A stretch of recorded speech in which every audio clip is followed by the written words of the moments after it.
We're getting rolling. Dave's grabbing a glass of water or beer or something. I'm not exactly sure, but you guys are hanging with us. We're getting rolling here in a sec. We got a fun, very laid back episode here. We're super stoked for. Just make sure that we're good and gone.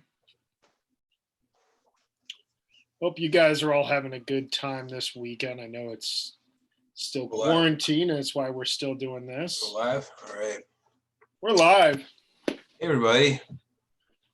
What's up, Dave? What I got to do the intro? Yeah, do the intro, man. All right. Hey, folks. David Goldstein. I am Brian Brinkman. You are tuned into Beyond the Pond Deep Dive number 7. Generally speaking, this is the podcast which we utilize the music of Fish as a means of getting a listener to listen to other bands. It's usually not jam bands. Because we love Fish. We are Fish fans, especially in quarantine. It's great comfort food. Sometimes you got to go beyond the pond and listen to other stuff. And I think in this evening, we're actually focusing on the other stuff entirely in somewhat humorous fashion. What are we doing tonight? Tonight, we gave our kids a pretty big assignment, I would say, and asked them to pick out, 5 records, 6 records from our larger record collection. No parameters given, just, hey, let's go ahead, give us the records that come to your mind, Hannah and Wallace, and we got to justify them. And I don't know about you, I had a couple in here that I feel like I'm gonna have some explaining to do. I've got a couple that don't really take any explaining, but I can riff on, you can riff on.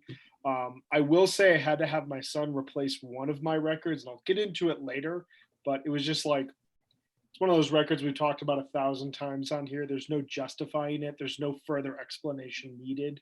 It is what it is, but we're going to have some fun. This is our 7th live deep dive. We're in week 9, I think, of quarantine now. And we just kind of wanted to, sit back, chat about some music, and hang out with all of you. Yeah, I'm going to have a difficult time justifying some of these.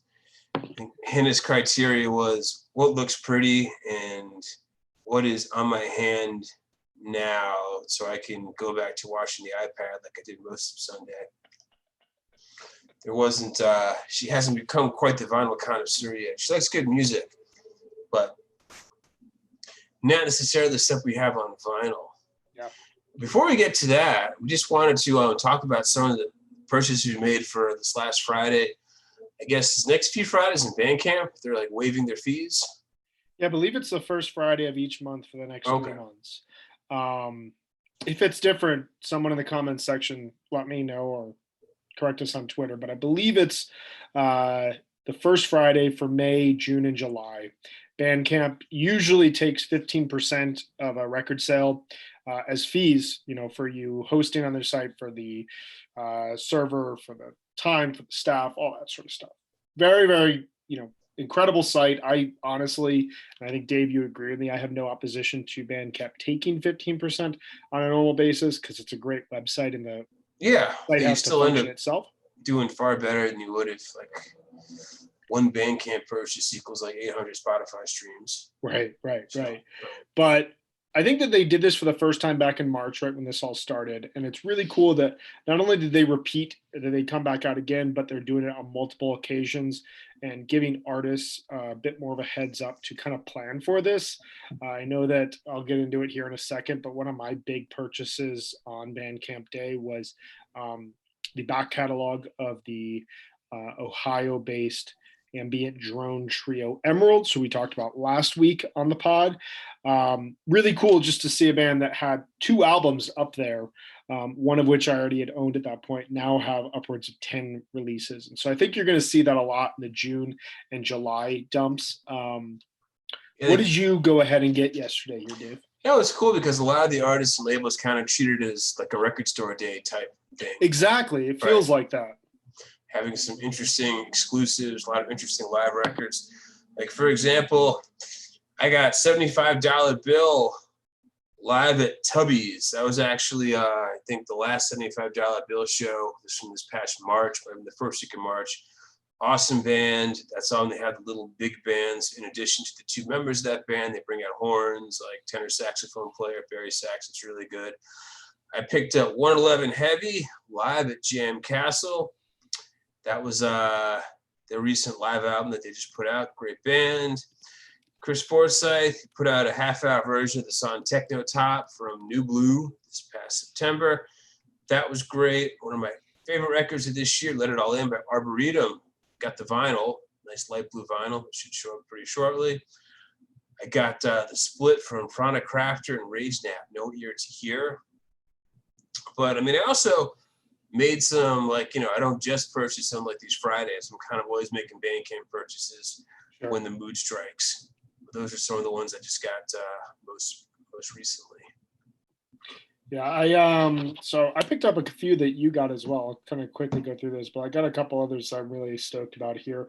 Both some really good digital releases. One thing I found this time around, I tried to buy a lot more just single tracks, just to kind of get that money in there for artists, but it's not as much for yourself. It's a really nice thing about Bandcamp is you have the ability to buy a vinyl. Usually you have the ability to buy a CD. Sometimes you have the ability to buy a cassette.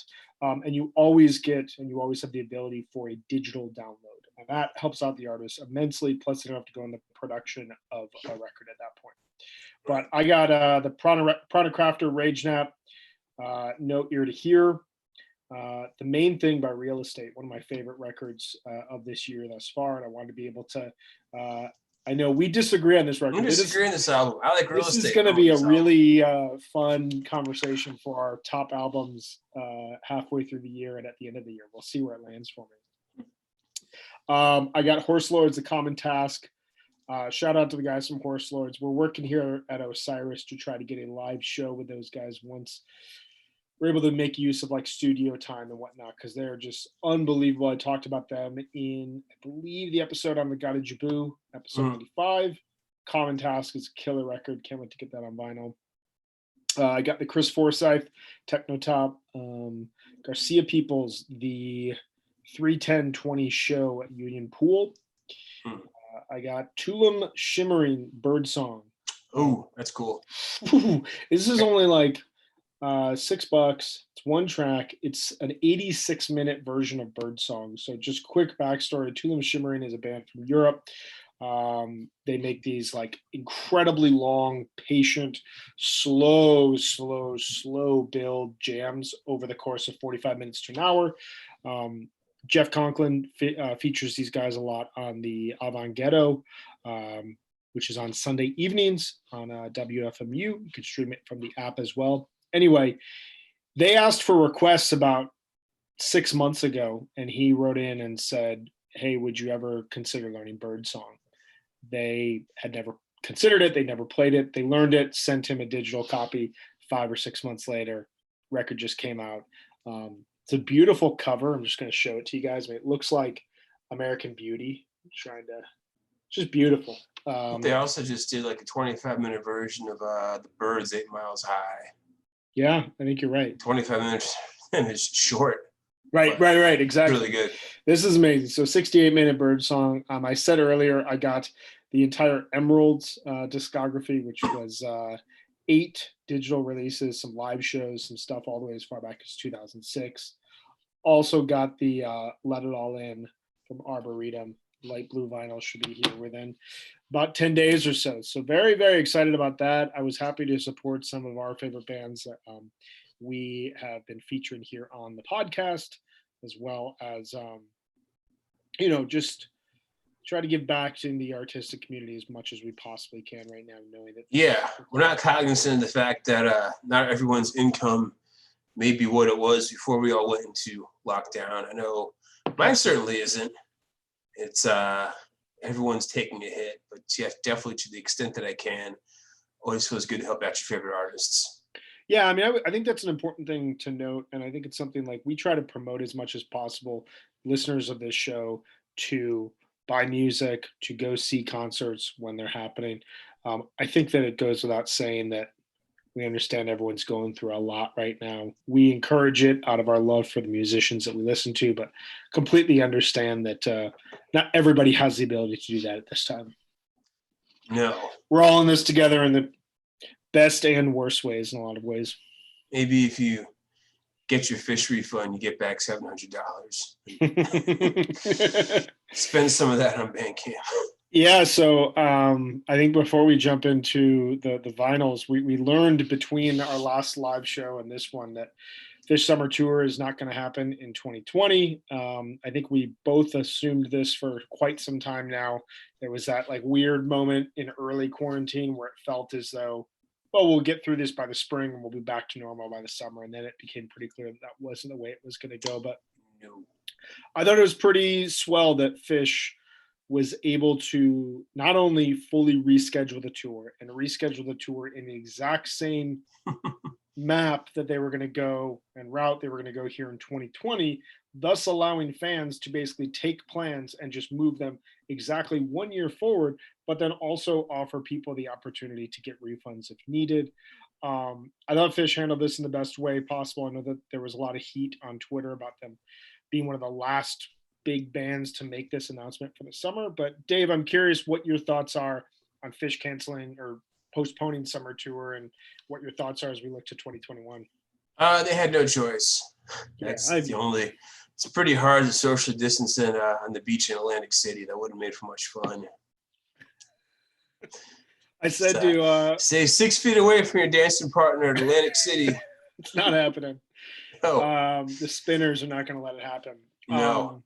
It sucks, but it sucks for everybody. It's not like there's some bands that are going forward with it. Everyone is doing it because it's the safe thing to do. It's the responsible thing to do. And frankly, you wouldn't be able to have much fun at a Fish concert unless there's some form of vaccine or it's gotten low enough to the point where you can be in a crowd or with people. Because if you have to go to a rock concert and you're thinking about anything other than the music, then why bother? Yeah, it's a good point. Really?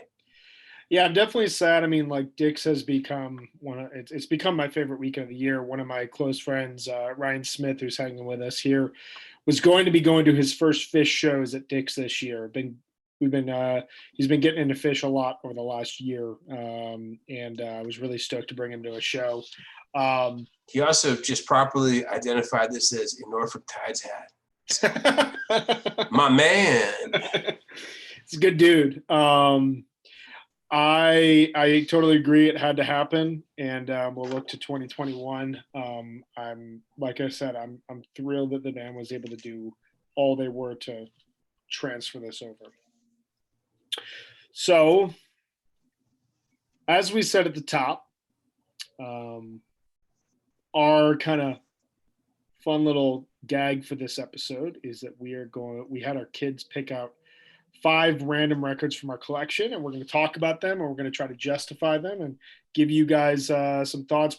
I'd love for anyone who's hanging with us here, give us a yes or a no on if we should keep the record that we showcase. We may not actually get rid of them, but if we could have someone kind of like, if we could have like a voting system, I think there's like 10, 12 of you guys hanging out with us here right now.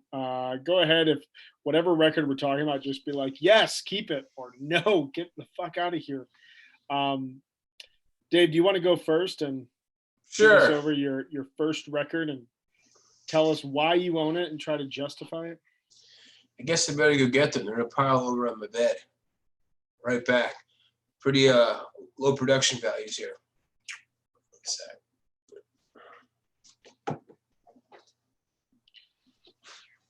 Well, Dave's doing that. I will say my son picked up The War on Drugs, Lost in a Dream, which okay, that wasn't going to happen on my end. What? I was saying that when Wallace was picking up the records for me yesterday, he picked out Lost in the Dream. Oh, okay. Yeah, this first one's kind of a layup. I was like, you got to put that back because there's no way I can justify that just like. So, yeah, out of the 6 I have, I'd say only 2 get played regularly. This is one of them. Chris Forsyth, all-time present. My daughter picked this out because she said it looks really pretty, and it does. Look at it. Really pretty record. Yeah, we talked this man up quite a bit on the show, and that's his studio epic 2-disc album that came out last year. I want to say March or April. Kind of kicked off what it was a pretty incredible year for Chris Forsyth. He's a modern day guitar shredder that combines the best of like television with just like plain rock and roll. He's been going a bit jammy in 2019, had a big spate of tour dates planned for 2020. Those are on hold clearly, but yeah, all-time presence, a fantastic record that I listened to on the reg. I think it was probably towards the front of the crate, so my daughter got lazy. So yeah. So is your setup? It's not a shelf where you have all your records in, and she like picks them out from like the edge of the record or the spine of the record. She's looking at the faces of it. Yeah, she's like pulling them like you're crate digging at the store. That's interesting. I have it's all my spine. So Wally's just going based on probably the color compared to a different color. So my first one is a layup as well, Dave. Okay.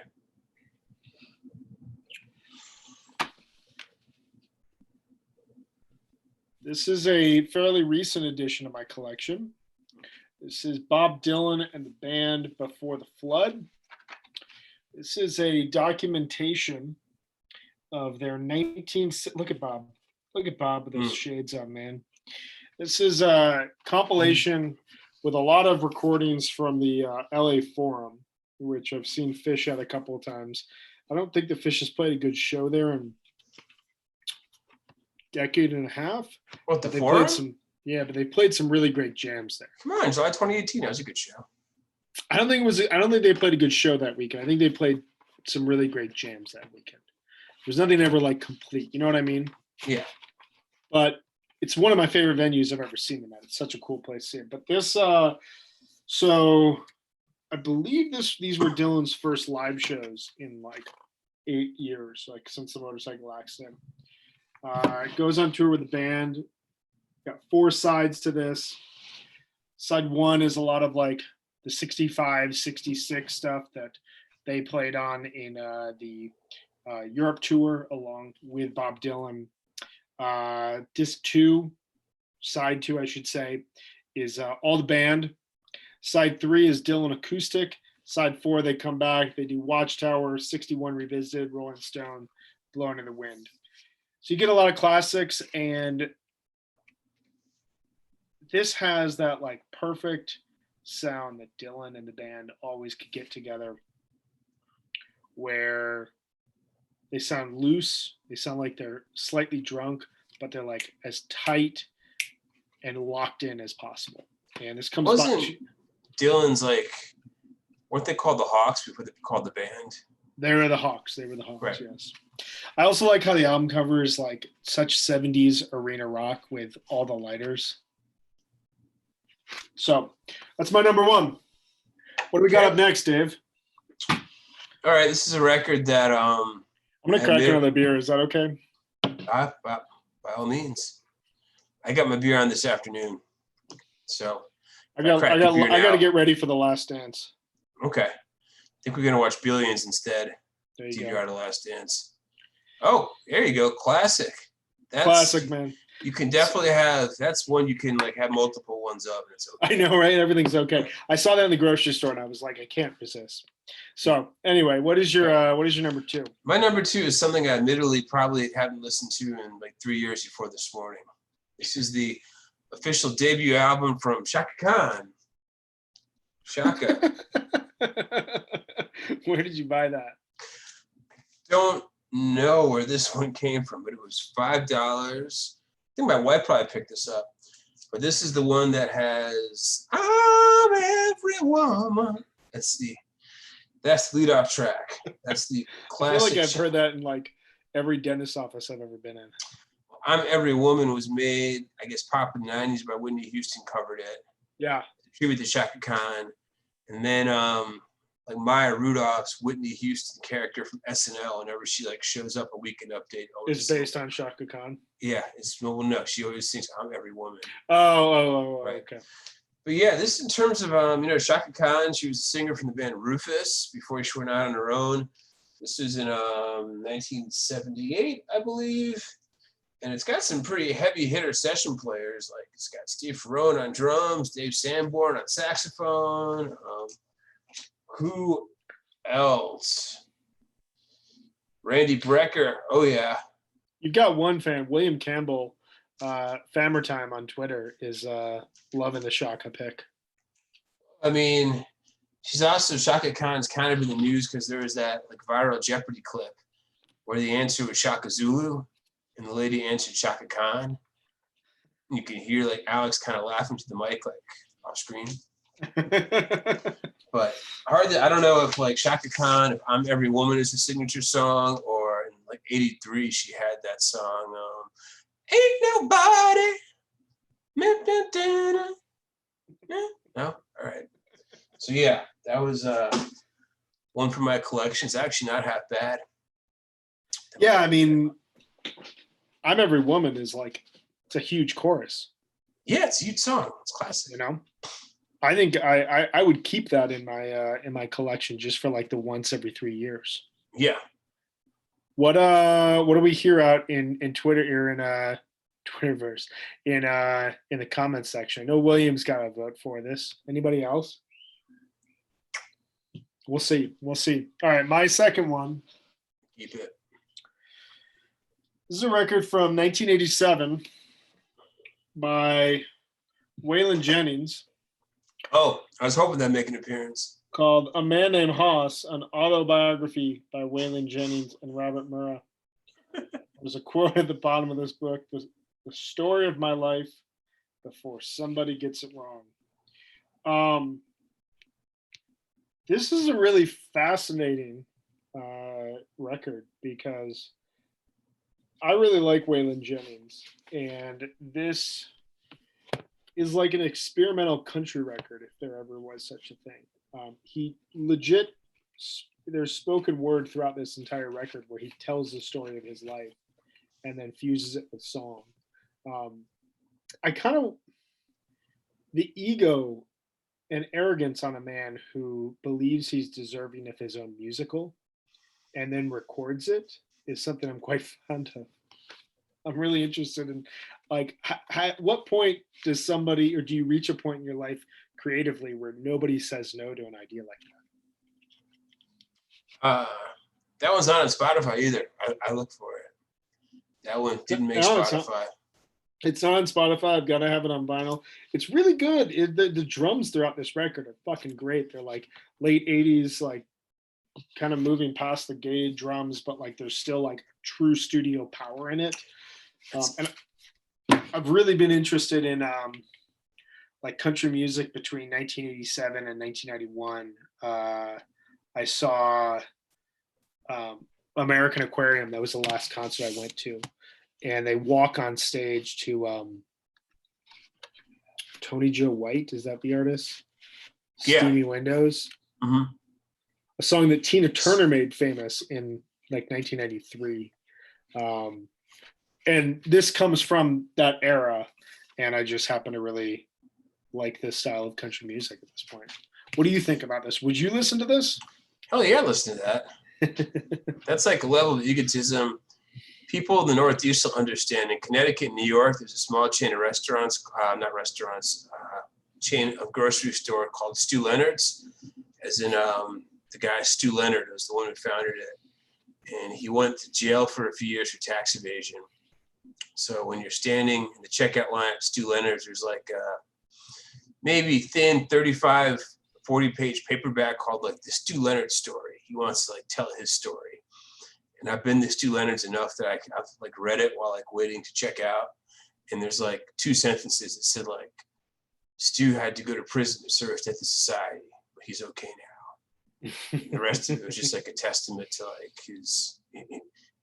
his grocery genius. But it is a pretty great store, and it has like animatronics, which is really fun. That is cool. Yeah. What do you got next?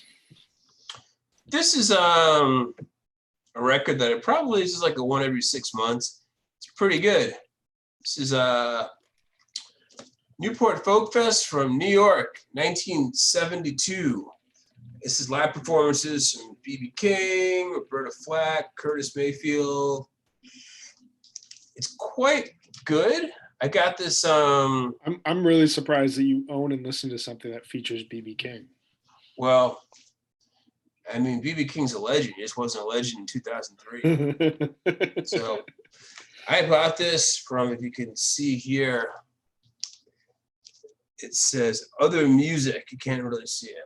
So Other Music was a legendary vinyl, CD, used CD, vinyl, new vinyl, whatever. Just a great independent music store down in right on Astor Place in Greenwich Village. I was there for many years.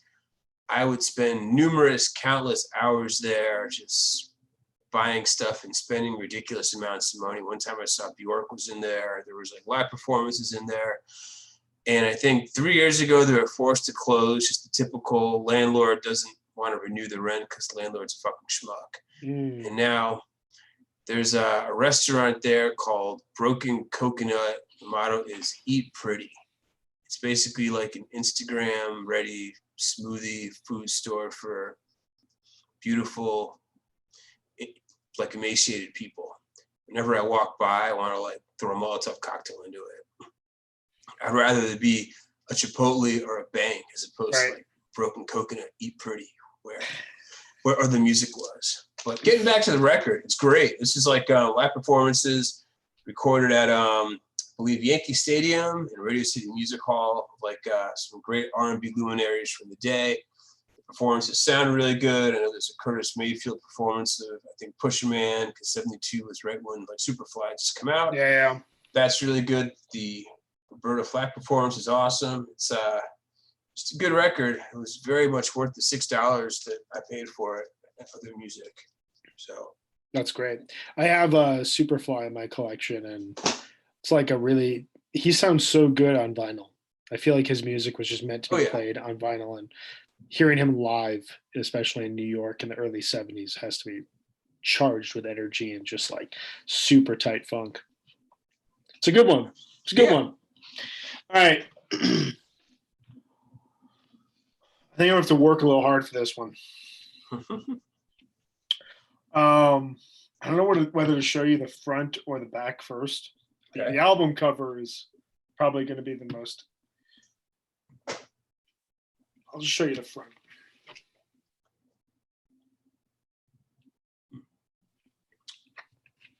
The back has some serious emotion to it. I'm going to guess that's from 1982. It's a Nils record. 1976. Really? Nils, yeah, I know, right? Nils is ahead of the curve in his his font, and his whole picture up here. This is Nils Lofgren's "Cry Tough." It sounds like an '80s record. It doesn't make it look very tough. No. So Nils Lofgren played on "Tonight's the Night," and he is a member of Bruce Springsteen, the E Street Band. He's an incredible guitarist. He's a member of Crazy Horse now. And he's a member of Crazy Horse at this point. This record doesn't totally resemble anything that he's done with other great songwriters, and is kind of one of those records that I feel like could come out in the 70s, 80s, and even in the 90s, where like the Scottie Pippen, if you will, puts out a record, and it's not nearly as good as when he's playing with somebody better than him. Kind of always needs to be second in command. The songs Trailblazer era Scotty. Yes, exactly. Even Houston era Scotty. The songs aren't incredibly great. The guitar work is fantastic throughout this. It's just not very well crafted songs. And I literally bought this in like the bargain bin because I was like, that's a killer album cover. Kind of have to have that. And it's Nils Lofgren. And the guitar work, especially on You Lit a Fire and Incidentally It's Over, it's fantastic. So someone else is going to have to justify this record for me. Well, I'm not going to get rid of it by any means, but like it's kind of one of those, you take a huge Nils swing for the, Lofgren's wife is really active on Twitter, so maybe she can justify it for you. is she really? Yeah, I think they both are, actually. She's like even more so. It's funny. What does she tweet about? Politics mostly. It's always the person's spouse that tweets about politics, and you're like, oh, wow, I learned a lot about you guys. Good politics, though. He's left-leaning. Yeah, of course. He's left-wing. All right. So I have a bit of a layup, again, for another one that was picked out, I think because it looks really pretty and mysterious. Can't argue with this. Painful. Oh, God. You can't argue with that at all. Yellow Tango. It's the front. This is the back. Was this I think this was a Matador reissue. So I think this is like the 180 vinyl, which if there's ever a record you wanted in 180 vinyl, it's Painful by Yola Tango. But obviously one of my favorite bands, one of our favorite bands, we talked about Yola Tango on Beyond the Pond quite a bit. There's days when I think that's the best record. It's between that and I Can Hear the Heart Beating is one. But yeah, I probably listen to Painful on vinyl. That's like a once every 2 weeks. Remember, that was actually one of the first things I bought when I got a vinyl player back in 2012. And I put it on. And for the first time ever, I can make out all the lyrics from Motel 6. I'm like, oh, wow. It's not just like what they say. Vinyl really does make everything sound better. And so, yeah, that's a great album. You should all own it. If you're listening to Beyond the Pond on a Sunday night talk about their vinyl records, and you probably have Yola Tango's Painful. Right. That's a great one. I still find and then Nothing Turned Itself Inside Out to be my favorite of theirs on vinyl. Okay. Also have that on vinyl. I've got all of the classic era except Electra Pure on vinyl. I think they just are about to reissue it for the 25th anniversary. So that's next. There we go. Yeah, I would keep any Yola Tango vinyl that I have. So there's not, I mean, anyone who's listening could try to make an argument for us for getting rid of. I would listen to it, but I'm going to tell you right now, I'm just not going to agree with it. We're keeping that record. But I'm going to need you to fight for me, like to back me up on this next record, okay? You got it. I need you to work really hard on this one.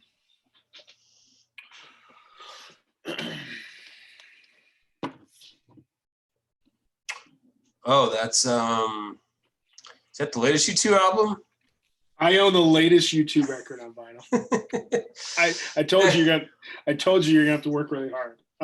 Look at this horrendous picture. I realized I get that one confused with that Songs of Experience or Songs of Innocence? This is Songs of Experience. This came out in 2017. This is the most recent U2 record. This was part 2 of the Songs of. That's the one with like Red Flag Day? Red Flag Day, You're the Best Thing About Me, Get Out of Your Own Way, American Soul. It was like the big U2 Trump Get song. out of your own way. The Little Things That Give You Away is good. 13 is good. You know, all right, here's my just we got a no excuse on that in the comments. I don't care about music unless I discover U2 at the age of 4 or 5 via my parents. That's just probably like the reality of things. Like I have very emotionally driven, and U2 is all about like big emotions and big feelings. And and I don't know. I was very attracted to their music at a young age. They went through an amazing period of transition with records like The Unforgettable Fire, Joshua Tree, Octoon Baby, Zooropa, Pop. For the last 20 years, they've mainly been a pretty boring band with the exception of No Line on the Horizon. But this was the first album of theirs since then in like basically 10 years that I liked on first listen. And so I bought this. If there's ever a band though that you can feel okay streaming a few times on Spotify and then never again, it's the latest U2 album. I don't know if it justifies like a vinyl purchase. I think I gave you shit about that when you told me you bought it. Well, I mean, to be fair, I shouldn't own this on vinyl. Right. I shouldn't. If you want to own like Under a Blood Red Sky or the Joshua Tree is one thing, but I do need to add Octoon Baby to my collection. But yeah, I mean, I'm not gonna. I don't know. I feel like this is the kind of record that you would see in the used bin in like 10 years and be like, oh, there's another person that bought that. it's like the Adam Clayton bass plucks on Red Flag Day could sound pretty good on vinyl. That's what I'm talking about. I knew you were going to find a way to work this out. Give me something else. Why else should I own this record on vinyl? Because U2 always gets really good production, so it probably sounds good loud.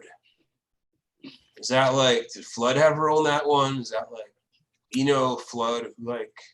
No, I think this was also with like 18 producers, like Ryan Tedder. I believe so. Let's see.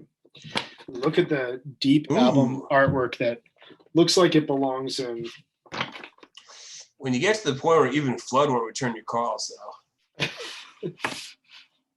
Yeah, I mean, we said on the podcast that we did with Ryan Nichols about 2 years ago that I would just do anything for you to make a simple record at this point in time. I can't find anything about credits. These are all lyrics. I think I read like Ryan Tedder, who is with One Republic, or I think is a Tools work on the next record. And he's like, my job is to make them sound loose because they take 85 takes to everything. I'm like, yeah. That's the record I want. I just want them to. Why you gotta lock them in a French villa with like 2 cases of Guinness for like 2 weeks and see what the fuck happens. Yeah, I just want them to record a record that is loose and quickly put together. They don't need to try to be the biggest band every single time they record an album. It's an excuse. Like, they just don't need to anymore. U2's got to do put ourselves, let's socially distance from everybody but ourselves, get a bunch of liquor and rent like someplace off the coast of France, play it for 2 weeks and just like drop the record on the internet. And Bono has to be like, this is pay what you will for our fans, but we'll take a coronavirus donation. And then they'll get like $1 million. I don't know. That's what they have to do. They'll fund the vaccine. Yeah, exactly. Bono will fund the vaccine research with the money from the next like surprise U2 record. This is taking a turn. I don't think I can justify this record. I probably should not own it. It was more expensive than it needed to be, and I could have bought like 10 other great records with that money. And it's if there's a U2 record I'm gonna own, it shouldn't be that on vinyl. Right. And I'm gonna be the first one to say I'm giving this record back. The only U2 album I have in vinyl is Under a Blood Red Sky. It was like $4. You have to get Unforgettable Fire. Unforgettable Fire sounds so good on vinyl. I believe it. All right, what do we got? What's your last pick? Because I got a big layup and a special one that is going last. This is I actually had 2. I got 6. We can keep it to 5. Well, mine's a big one, so that works. Okay. This was something else I got at other music. Maybe I think my wife picked this up. I don't know. This is Shindig. Her smile on the cover there, man. It's so earnest. Well, Shindig was a TV music variety show, I think between 64 and 66. It said live performances from 4 Seasons and Frankie Valli, Jan and Dean, not playing Dead Man's Curve, Jerry Lee Lewis, Solomon Burke. But the funny thing about this is that it's part of the Design Spotlight series. And it says some of these recordings, the original pressing, are worth up to $35 at each auction. Considering I bought it for $6, I won. How often do you listen to this record? I think this is the first time I listened to it since I bought it. But it's like heavy, like 180 hard vinyl that was cut on a Scully lathe with West Trek feedback cutters to provide a disc exceptionally free of surface noise. Hmm. So, yeah, I mean, looks like it costs $6, and you can tell that they put like their own sticker over somebody else's sticker. So somebody bought it used and gave it to someone. Yeah, gave it back. They didn't even want to get a new plastic sleeve for it. They just slapped the price right on Right. the same one. How is it? Correct. How is it? It's not bad. If you can imagine with like a bunch of dancing teenagers from the 60s. I think it was supposed to be the answer to like Hootenanny, which was like a country western type shindig. But before there was American Bandstand, there was Shindig. It's a long line from there to TRL that basically reimagines the same exact show just in Times Square. Yeah, exactly. It's very, very much so. So, is that what podcasts are now? Just on a smaller scale? What podcasts are? Like music-related podcasts? Is that what they are? Is just like another in the long line of shindigs and American bandstands and TRL? Sort of. You can't really summon the dancing teenagers with the podcast. I'd say visualize. That's a good question. What is next in line? You still have what in the UK late night with Jules Holland. That's true. That's still going strong. There's still a market for like, I mean, I guess like all the late night shows have like musical accompaniment. You're just not getting it all at once. Right. And then they do the digital stuff with like a full set. Right. But yeah, it's different. I don't know. I honestly don't know if like TRL is still on MTV right now. Clearly, I don't know how to bring it back. It was did they really? Tried to revive it. It failed horribly. I guess you could do that show from home. Yeah. What do you think? Should you keep Shindig? I feel like it's harmless. It's an era of music history that like just constantly repeats itself and is just always there. It's harmless and no one's going to take it off my hands anyway. So I'm keeping it. William has a good question though. Is the Shindig record, is it better than the new U2? Yeah, in terms of a fun novelty. I guess there is nothing fun about any U2 record. I don't know. I don't think U2's. I think that record's fine. I like the album. You just don't have to put it on your vinyl collection. I don't think that U2's ever actually, as a diehard U2 fan, I don't think they've ever actually made a fun record. Fun record? Yeah, like I think if you're looking for a good time, you're going to put the Shindig record on. It's harmless. I could party down to Zeropa. I can't really party. Like Zeropa is about like mass technology just consuming us, mass media. Yeah, well, I mean, certain songs in Octane Baby are party. Probably Octane Baby and Zeropa. Yeah. The decadent Berlin era U2. Yeah, Octane Baby is definitely the most fun U2 record. Like it's very self-serious, but like right. Bono was having probably the most fun he's ever had in his entire life. Pop tries to be fun and often is, but the quality The Hangover is not there top to bottom. I love pop, but it's a hangover type record. Yeah. It's kind of like Fish 99 or Fish 2004, like the best songs darker years where there's a ton of fun stuff, but also like the darkness is creeping in. The best songs, the new Ed O'Brien record, owe a lot to U2's pop. Especially like Mofo and all right, my last one is a huge layup. It's also of historical importance, and it's like the best accomplishment I've had as a dad is making my kid want to listen to this record. It's also a very big record, so I think he just like sees it, but it is. Oh, all right. Dick's Picks, Volume 8. Harper College, May 2nd, 1970. 50 years ago in a day. Years ago yesterday. So that's one you keep.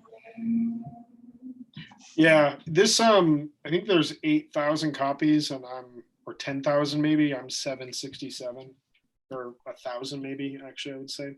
I don't know. I got this at I think Twist and Shout here in Denver last year, and this is a really important record and a really important show in Dead history. Um, Without giving too much away, because I encourage you all to listen to it tomorrow, but the new 36 from the Vault that's coming out is about Dick's Picks Volume 8. I just finished editing it, and they really make a cool case that, like, the acoustic set shows you the future of where the Dead is going to go, whereas the electric set shows where the Dead has been. And the electric set is filled with all these songs that are about to drop off and drop out of the rotation, whereas the acoustic set is like the next era of the Dead, American Beauty, Working Man Dead, all about to be recorded. And listening to it in that context like adds to this show, for me at least. But this is a really raw recording. This happened 2 days prior to Kent State, and you can just like hear there's like an adrenaline in the crowd. At one point, Jerry scolds the crowd, "Keep it down out there, or else we're not going to be able to play any music." He like gets like really like nasally and kind of like angry at the crowd. And so there's a lot of really interesting energy in it, and it just sounds really good on vinyl. I also really like how they do a good job of showcasing the casing that they utilize for the early Dick's Picks. And each of the sleeves is backpacks. Turn it over, and it's got all the information. It's just a really like well put together collection. There's a really nice picture in here. Well, you see all the mastering work going on, which is quite nice to be able to read about. There's a really good picture. Where's this? A little bit small. Let's picture the band playing the set. There's just something really mysterious about this. And this is coming like 4 months after the Fillmore East show that happened in February of 1970. And you can just hear the band starting this evolution that, you know, within 2 years, they're going to be in Europe at that point in time. Within 3 years, they're going to play what may arguably be their greatest year that they've ever played as a band. And then within 4 years is their last year before a hiatus. And 1974 is my personal favorite year of the Dead. So you hear this like big transition for the band in this show. Just a killer set. Nobody could talk me out of that. Yeah, no one, certainly you have no reason to get rid of Dick's Picks 8 on vinyl. It's a legendary show. It's the only reason I agreed to tour Binghamton University when I was doing college tours, is because that was Harper College. Binghamton. No way. Yeah, that's Harper College. You went there specifically for this because of this show? No, I was touring colleges, and Dad's like, "Why don't you go SUNY Binghamton?" I'm like, "All right, fine." We obviously like Syracuse in that trip and a few other places, none of which I ended up going to. But, you went to Rutgers, right? Yeah. Yeah. How'd you decide on that? Decided on Rutgers because Taylor Ham, egg and cheeses? Yeah, no. I basically said Rutgers because about 2 hours from home, 45 minutes in New York City. And I went to a state school. Mom and Dad said they helped out law school. I went to a private school that said, "Screw it, you're on your own." So that's why. But I like Rutgers. New Brunswick was an interesting place to go to school. Yeah. A lot of cool basement rock shows. My wife's from right around there. I've been to New Brunswick a couple of times. It looks like a cool place to go to college. It's interesting. New Brunswick is definitely lots of gentrification. A lot of things that weren't there when I was there that are there now. Different hotels, different dorms. The food truck lot got demolished and turned into like high rises. But anyway, so I just got one more record. I picked that. Please share the last one. I picked that 6. This is interesting. This is is a compilation. Psych Funk Sarega Oh, that looks fucking awesome. is aesthetic impressions of psychedelic funk music in India from 1970 to 1983. This is a 2-album compilation put together by World Psychedelic Funk Classics, actually located in Cheyenne, Wyoming. Oh, That's hell yeah. interesting. World That's Psychedelic wild. Funk Classes LLC, 2410 West Lincoln Way in Cheyenne, Wyoming. If you thought the only cool thing to come from Cheyenne was New York Mets outfielder Brandon Nimmo, are mistaken. I bought this also from Other Music back in the probably 2010, 2011. They would always have these like great compilations put together by like the Numero Group, or I just look at it and be like, you know what? This is like $25, but it's Other Music and it looks really cool. I've listened to this a bunch. It's interesting background music. It's actually like not quite as psychedelic as I hoped, in the sense that a lot of it's like Bollywood soundtracks with a little extra wow, a little extra spice.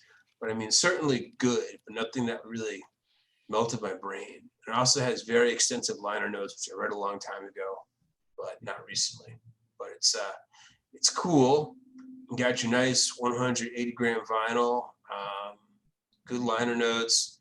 Definitely the kind of thing that's a conversation starter. So I think I'm going to keep that. That looks like a fucking killer record. Yeah. I feel like I would listen to that on end at this point in my life. I need to actually open it. What is it like on the inside? Let's see. Get rid of liner notes, like an essay.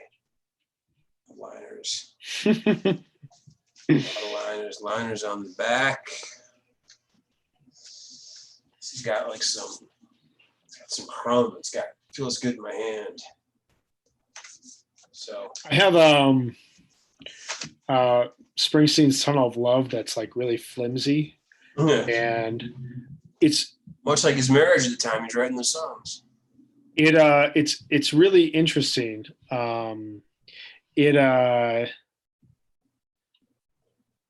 has this like hiss over it because it's not a really high quality vinyl, but it's his like most overproduced record there is, and so there's like an interesting contrast to it. I like it. It's not like mastering vinyl mastering in the 80s is not great, so you get like some hum. Early 90s CDs as well, you got to turn them way the heck up. Right, exactly. Yeah, probably similar.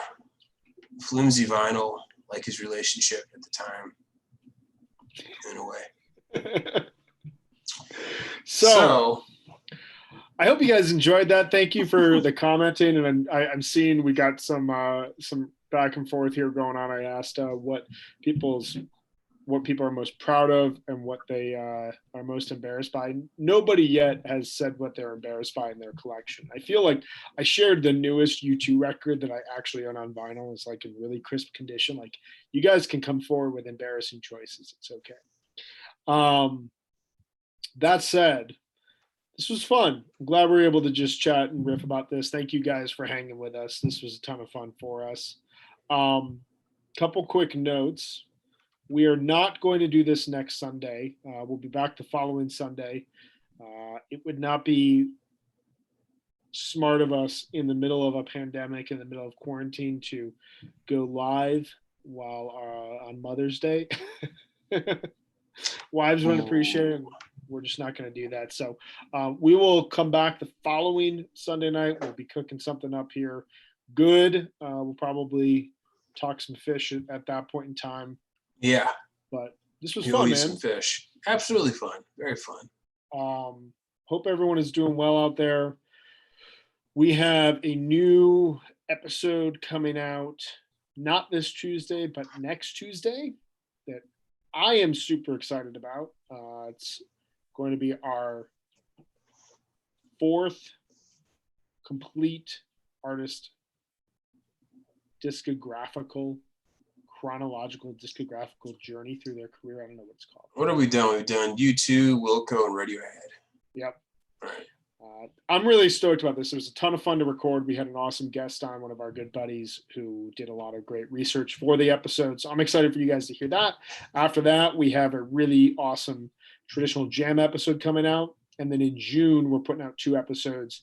One is going to count down our favorite records of the year thus far. And then we get to episode 100, which we're very stoked about. We posted on Twitter for everyone who's here. Send our network, Osiris Pod, at Osiris Pod, a DM with any question you want to ask us. We are taking surprise questions on air with a very special guest host of the episode. We'll answer anything. I will run you through all of the bad musical trends that I went through in the late 80s and early 90s before I discovered Phish. Dave will, I don't know what anything. You'll track, you'll tell us the entire history of Faith No More. Whatever you want to know, literally we'll do it. So thank you guys for hanging with us. This was a ton of fun. I hope that you guys have a good week here coming up. Dave, I hope that you and your family are doing well and you have a good week coming up as well. Likewise. Yeah, this week should be okay going forward as long as we all stay healthy and stay sane. Hope you and Suze and Wally are holding up. Hope everyone in Beyond the Pondland is holding up. Thanks for hanging with us on this evening. I think I'm going to go watch Billions, which is one of my favorite shows. I should be more excited for the premiere. It's been hard to get excited about television lately. I get you. I'm trying. So. Well, thank you all for hanging. We'll see you guys all again here soon. You guys are all awesome. Be well, be healthy. We'll be back in 2 weeks. Hope you guys are doing well. Peace.